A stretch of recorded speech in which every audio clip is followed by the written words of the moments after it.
Make politics boring again. Make politics boring again. Make politics boring again. Make politics boring again. Hello and welcome to another episode of Make Politics Boring Again. Apologies for the delay in putting this episode out. There's been a few changes personally, so I've left my life in London to focus on my podcast and my writing full time. And I'm now based in Canada for the time being as well. So there's been a few changes going on, which has meant that I haven't really had time to do the podcast. But now we're back and got another 5 questions to answer in this episode. And obviously there's been a lot going on in the past month, so it'll be good to get stuck into it. Remember that you can always send your questions in through Instagram, TikTok, Spotify at Make Politics Boring Again. You can also follow my writing on Substack at Robert Caple. So let's get stuck into the first question. Are private banks quietly taking over the future of digital money? So this news, I think, went under the radar last month, but regulators in the United States, like the Federal Reserve, have withdrawn the key guidance they'd originally issued after the crypto crashes of 2022 and 2023. This guidance urged banks to be cautious with crypto and stablecoins, so they didn't ban them, but they just asked banks to put the brakes on in order to avoid a repeat of the 2008 financial crash. But this time round, it would be triggered by digital assets instead of bad mortgages. So now the regulators have removed that brake because they're claiming that they want to support innovation and want to consider new crypto-friendly rules. But if you step back and look at the political climate, you can see what's happening here. Because under the Trump administration, the strategy now is to open the gates and let private banks control the infrastructure of digital money. It's a useful example of how capitalism tends to keep power in the hands of a few wealthy elites. Because whenever something threatens to shift power away from them, private interests will always move in to take control of it. And cryptocurrencies were threatening to do exactly that. As soon as these crypto restrictions were lifted by the regulators, Wall Street banks like JP Morgan and Goldman Sachs repositioned themselves so they could dominate the digital money space. This could have been a digital currency owned by the people, but instead it's now being carved up for private profit to give the wealthy elites more control over the economy. But while America is allowing private companies to take over the future of digital money, France has been one of the most vocal advocates for a digital euro for the whole of Europe, which would be issued and controlled by public institutions rather than private corporations. This is mainly because the French government know that if they allow private capital to dominate the digital payment space, then elected governments would lose their last real bit of economic power. In America, that fight is largely over because Trump has essentially handed that power over to private companies already. But in Europe, the debate is still happening.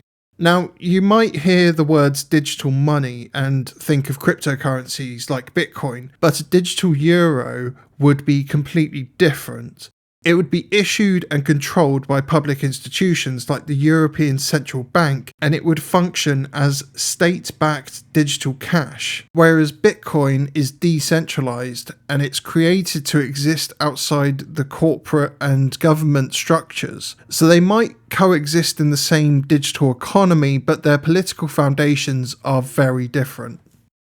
So in terms of America's approach now, and what that means for the future of crypto, we could look at companies like Circle with their USDC stablecoin, who are being allowed to shape the future of money without serious public oversight because they're a private company.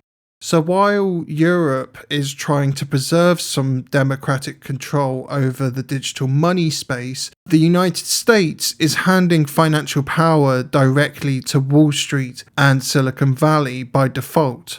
And once that private architecture is fully embedded, it will be really difficult to roll that back and nearly impossible to roll that back, quite frankly. And we can take the example of what's happened with big tech monopolies over the last 2 decades and how deeply embedded they've become in our culture and our society. So although the French government's approach to digital money is preferable compared to America's approach, a publicly owned digital currency isn't automatically a win for ordinary people, because a digital euro could still be designed in ways that enable state surveillance and that restricts our financial freedom. To understand the implications of this, we should get into how these digital currencies actually work and how they'd be used. So using a digital pound or a digital euro would feel like using your contactless card, but your money would sit in a public wallet backed directly by the Bank of England or the European Central Bank, not a private bank like Lloyds or Barclays or HSBC. You could choose to hold some money in digital pounds or digital euros and still keep the rest of your money in your private bank account if you preferred, because the new system would sit alongside existing private banks rather than replacing them. To begin with, it would be voluntary, so you wouldn't be forced to turn your money into digital pounds or digital euros. But once the infrastructure is there and it's built in, it would be easy for governments to start nudging people towards it by offering incentives like public payments or greater welfare provisions, and also by simply making things only accessible through digital pound wallets like your government pension. In a worst case scenario, it could give states and central banks much more direct control over how, where and when people are able to spend their money. So like I say, while it would begin as a voluntary system, it would lay the foundations for much deeper financial control later on if the government or the private banks decided to use it that way. But let's get back to America now and their way of dealing with this, because America treats money as just another thing to be owned and to profit from. So markets are seen as the natural rulers of our economic life, even when those markets concentrate power in the hands of a few and lock millions of people in poverty. In Europe, especially in France, there's still some memory of why certain things like healthcare, education and money shouldn't be left entirely to the market. They recognise that some parts of life have to be shielded from profit motives if democracy is going to mean anything. But that resistance is weakening under the pressure of corporate lobbying and the financial power of the United States. Unfortunately, private capital will always chase quick profits over public stability, because the bottom line of capitalism is profit, and money has no morals, which is why external regulation of the finance sector is always necessary. As regulation continues to get rolled back, we'll see more speculative bubbles, more crashes, and it will be even more difficult for governments to intervene when the system starts to collapse, because they won't control the system anymore. And this is exactly the way in which America is heading. As we get more tied into digital currencies, our access to money, savings, and credit will depend not on our rights or public guarantees, but on whether we meet the terms that are being set by private platforms. So this means that background checks, credit scores, and even behaviour profiling will increasingly decide whether you can participate in the economy. If you don't meet the criteria set by the private banks, you can be locked out. And without serious regulation, those decisions won't be made by elected governments. They'll be increasingly made by unelected corporate boards behind closed doors, with no accountability to the public. So what we're essentially seeing is the slow replacement of democratic governance with corporate control. And this is exactly the opposite of what crypto was meant to do, because crypto began as a decentralized alternative to banks and a way for ordinary people to operate outside of corporate and government control. But that idea has been systematically stripped away by the same banks and tech monopolies that currently run every other sector already. Crypto was meant to be liberating, but it's being turned into just another asset to be monetized and controlled by the same banking system it was meant to escape. So we're at a pivotal moment right now, where the future of money is being decided without the public having a say in it. We need to fight for public ownership and democratic control over the financial system, because digital currency will not free us from the banking system. It's only going to become another weapon in the arsenal of capitalist dictatorship, where it siphons money from the working class and hands it directly to the wealthy elites, and it increases the amount of control that these corporations have over our daily lives.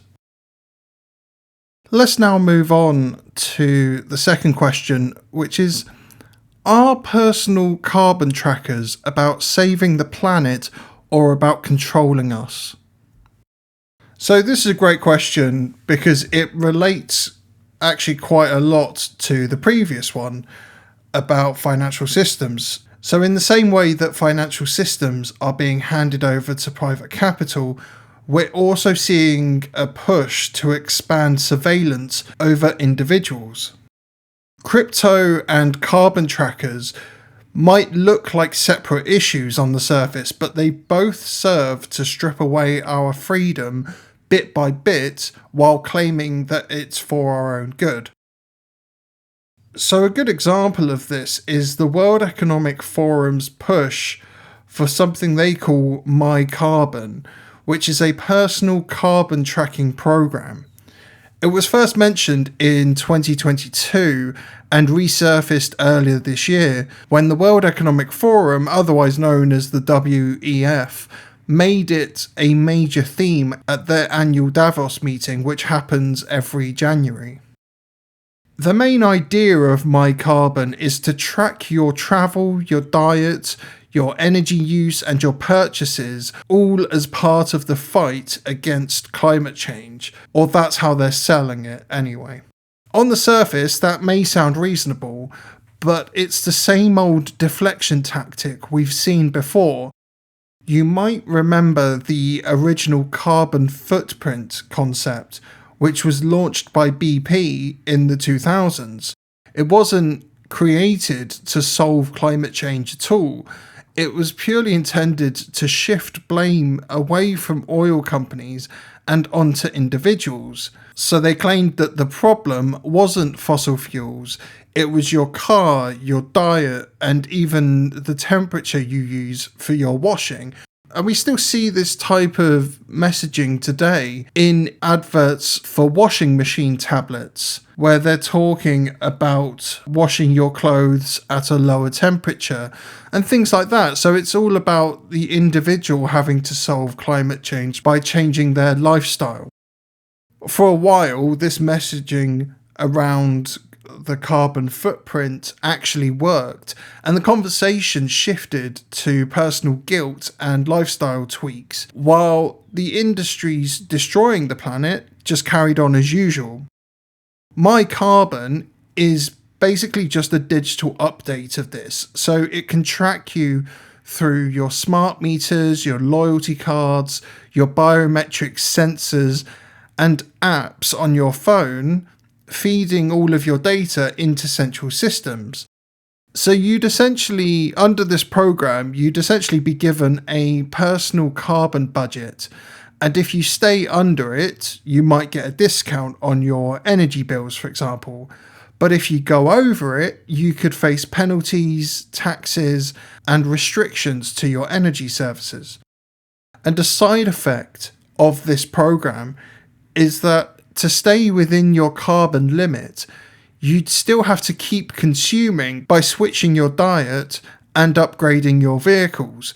So you'd be feeding the same consumer economy that caused the climate collapse in the first place. So I think it's quite obvious that this is about normalizing mass surveillance in the name of climate responsibility. It's not about empowering people to live sustainably in the slightest. And you can guarantee that the burden will fall on the working class the most. The billionaires flying to Davos every year won't face travel restrictions. The corporations poisoning our rivers won't be scored by apps. And even if they do get fined, it will just be incorporated into the cost of doing business, the same way that the wealthy look at things like parking fines. So right now, in the name of saving the planet, we're currently building the infrastructure for deeper control, where responsibility is being pushed onto us individually and our compliance is being forced by the further digitization of society and everyday life.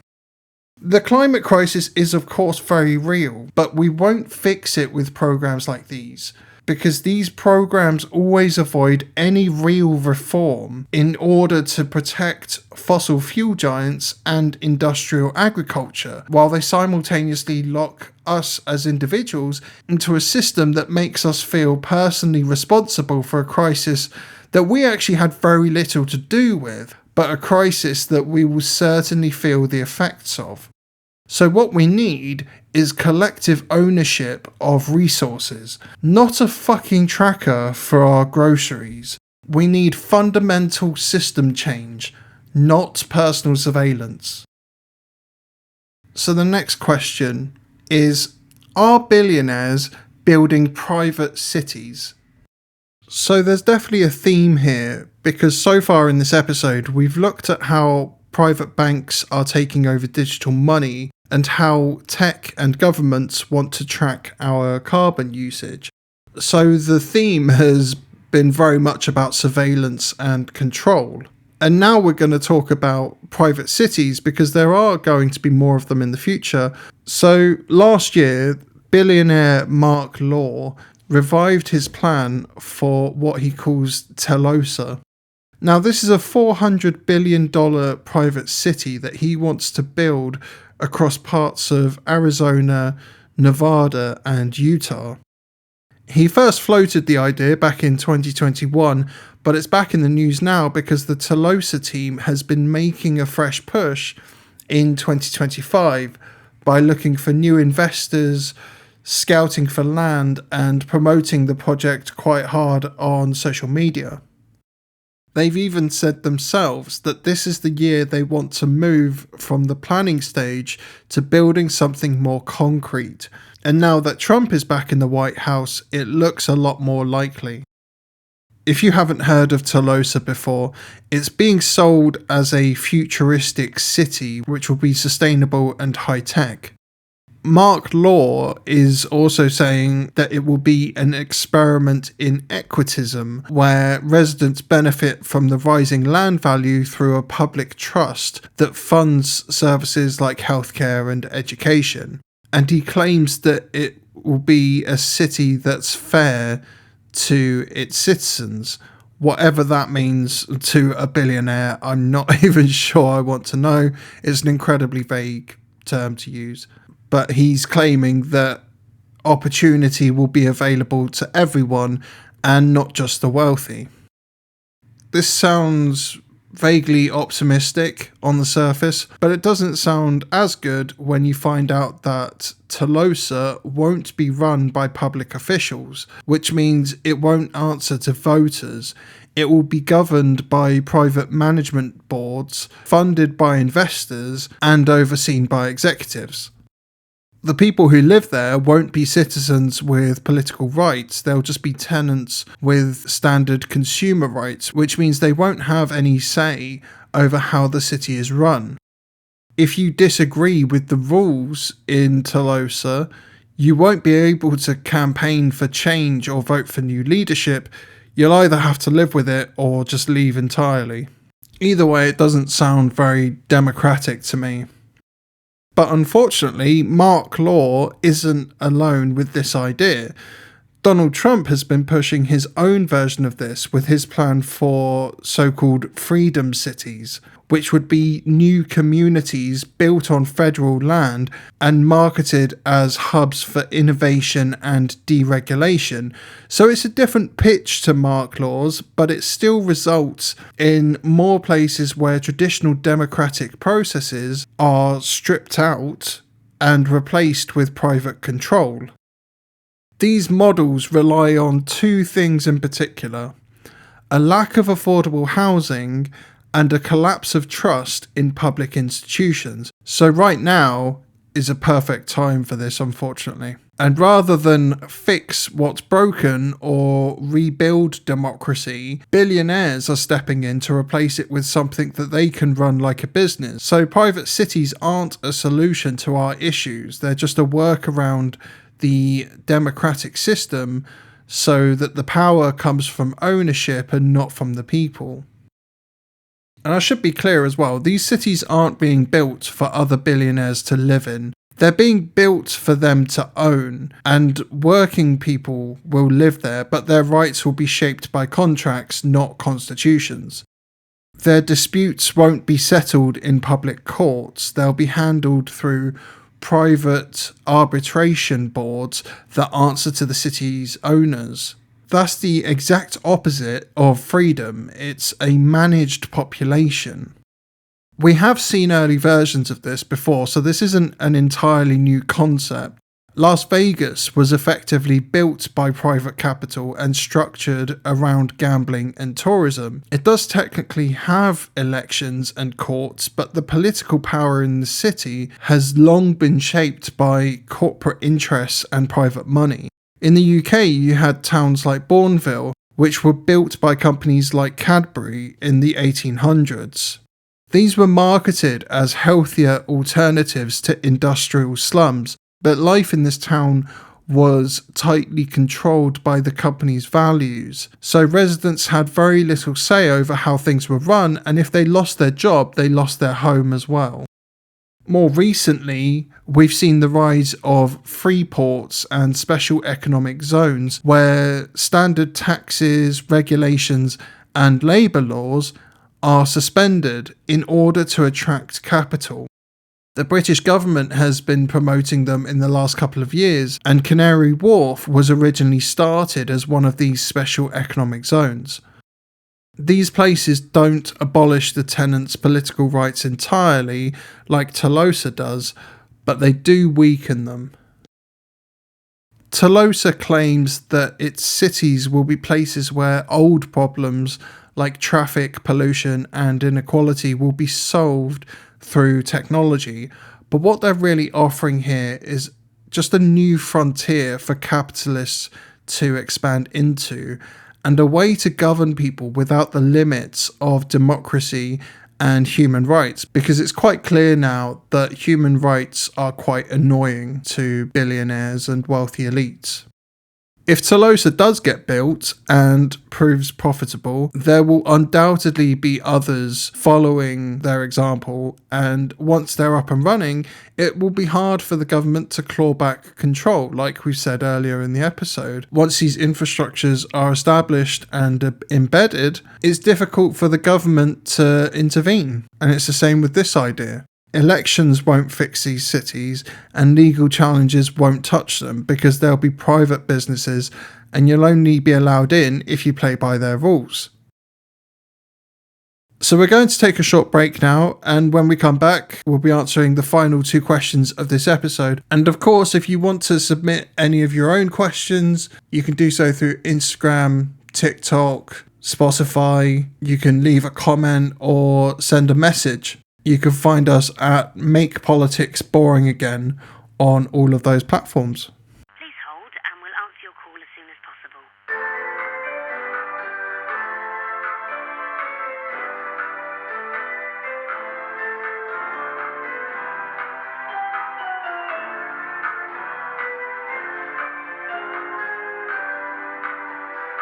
Make politics boring again. Make politics boring again. Welcome back. So now we'll be getting into the final two questions of this episode. The first one is, Are billionaires replacing governments with private systems?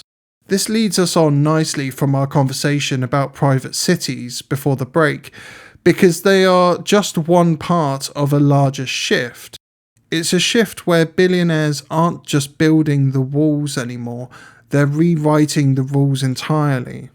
Across multiple sectors, the ultra-wealthy are replacing the basic functions of government with systems that they own and control. So while Mark Law pushes for Telosa, other billionaires and wealthy elites are building entire frameworks of private governance.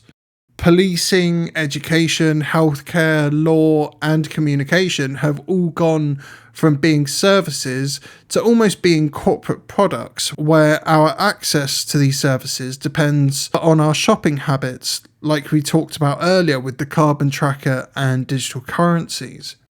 Private security is one of the clearest examples of this shift.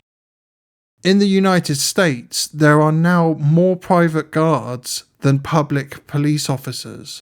Companies like Securitas and G4S patrol shopping malls, office parks, and residential areas without any public oversight. They only answer to their clients and not the citizens.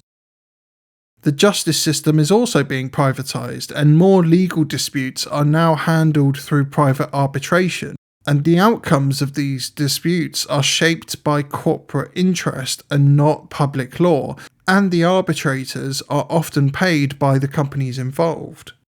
Education is undergoing a similar transformation because billionaires are now funding private academies and skills training programs rather than investing in public schools. These programs are usually branded as innovative, but they actually push a model of education designed simply to produce compliant workers and not critical, free-thinking citizens.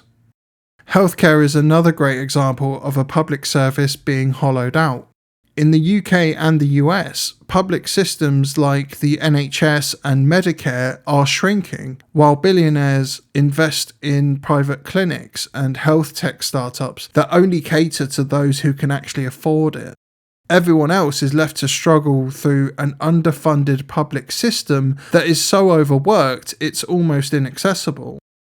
So, as usual, the poorest of the working class get left behind, and quite frankly, it's hard to see this as anything but eugenics. And I know that may sound quite dramatic, but when you've got billionaires taking over these systems and putting the prices up so it's out of reach for normal people, they're essentially playing God with our lives. Social media is the most obvious example of private governance in action. Platforms like X, which is formerly Twitter, is now owned by Elon Musk, and these platforms are no longer just places to post. They're privately run communication networks with their own opaque laws. So you've got bans, suspensions, and deplatforming happening without any public oversight. And these decisions that can impact someone's economic prospects and their reputation are being made behind closed doors, not in public institutions. As I said in the previous answer, when we were talking about private cities, we're seeing the quiet construction of a parallel governance system. If you're denied a service or removed from a platform, or even abused by a private security force, you won't have a meaningful right of appeal. You'll simply be a consumer and not a citizen, so you'll be governed by contract, not by the law. This is what our capitalist dictatorship looks like in the 21st century. It's not arriving with jackboots and martial law, it arrives through the normalization of privatization. Public services are routinely hollowed out and left to rot, then quietly replaced by private versions that are less accountable, more profitable, and easier to control. I've said before in my writings that democracy as we know it is largely theatre. We vote for our politicians, but we don't choose them. Our governments serve capital, and not the people. But now that trust in public institutions is at an all-time low, tech oligarchs and billionaires are able to stop hiding in the shadows, and they are now taking centre stage. And their influence over our politicians is out in the open, allowing them to outright own the public infrastructure that they used to only have some influence over. Whether you're in the UK, the US, Canada, or Australia, or quite frankly any country in the West, your government protects corporate interests more than your own. Their bias may vary from country to country, but the outcome will be the same, because when it's the interest of the public versus the interest of capital, capital wins every time. Elections might continue, but the real structures of daily life, so finance, housing, healthcare, education, communication, these are all being outsourced to private power. Like I've said multiple times already, these systems won't be governed by democratic law. They will be governed by contracts and enforced by private security. And now time for the final question, but just before we wrap up this episode, please feel free to subscribe, leave a review, and tell me what you think of the podcast. Leave a comment on Spotify or wherever you're listening to this episode. And get in touch as well. You can send in your questions through Instagram, TikTok, wherever you can find us, basically, at Make Politics Boring Again. So the final question of this episode is, how will the Pope's death reshape global power? This is a great example to end on, because we've just been talking about how systems of governance are changing, but the actors at the top of the pyramid stay the same. And out of all the old centres of power, the Catholic Church is one of the most influential. So the arrival of Pope Leo will be quite interesting to watch. So you probably know already that last month Pope Francis passed away at the age of 88 after a stroke and cardiac arrest on April 21st. His funeral was held on April 26th at St. Peter's Basilica, and it turned into a bit of an unofficial global summit because there were over 170 world leaders at the funeral, including Trump, Zelensky, Macron, Starmer, and Ursula von der Leyen. It was an example of how influential the Catholic Church continues to be, because there are a lot of little meetings, little 15-minute catch-ups between these world leaders. And they were largely out of the public eye. They could happen in little rooms where there was no press, no leaking, and they could speak more honestly to each other. So we've seen in this episode already how the world is now largely ruled by markets and nation states. But the Pope's death is a reminder that religious institutions like the Vatican still hold enormous influence over international politics and diplomacy.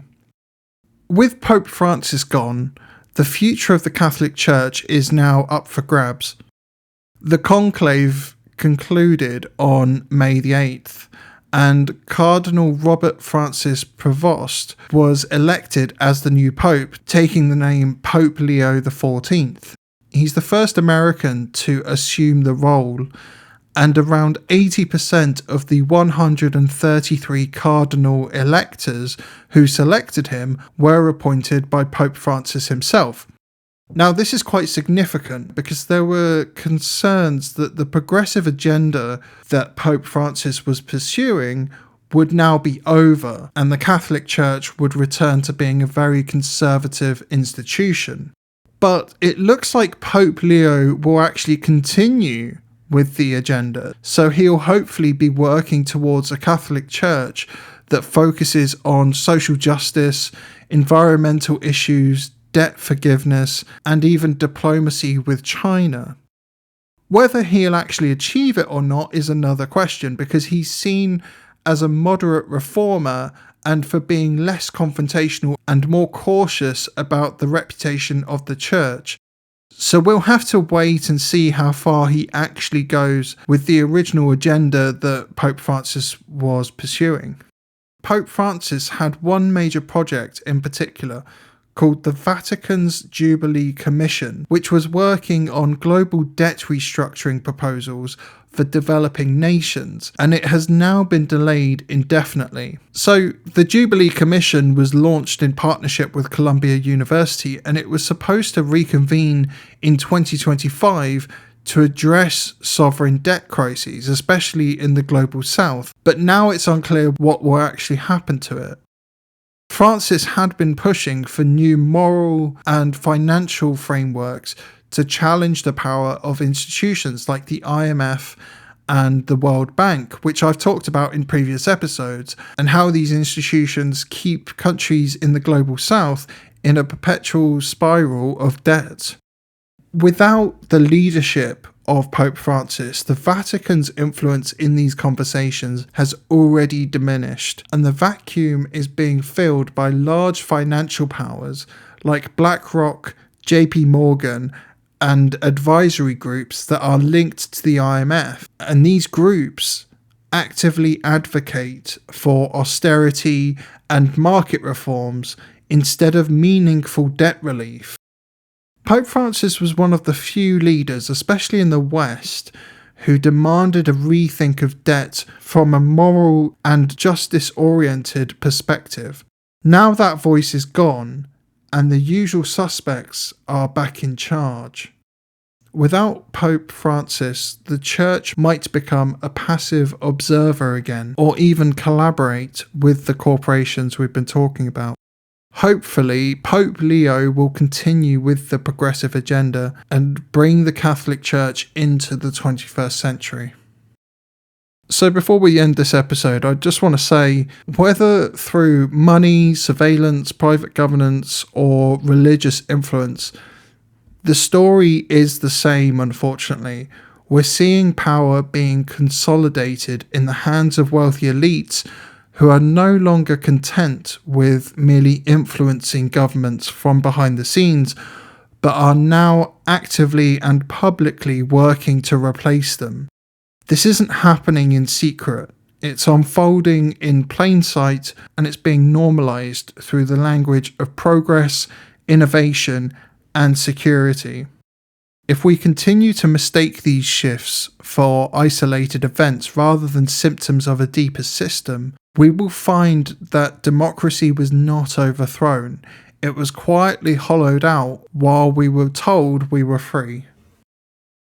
So that's all we have time for this week, but thank you once again for listening, and sorry for the delay in putting this episode out. I hope you understand. But hopefully going forward, this will continue to be a weekly podcast, so make sure you tune in next week. And in the meantime, feel free to send your questions in, get in touch with either your thoughts on the podcast or your thoughts on just what's happening in the world. I'd be interested to hear what you have to say about it. So thanks again for listening, look after each other, and see you next time. Make politics boring again. Make politics boring again. Make politics boring again.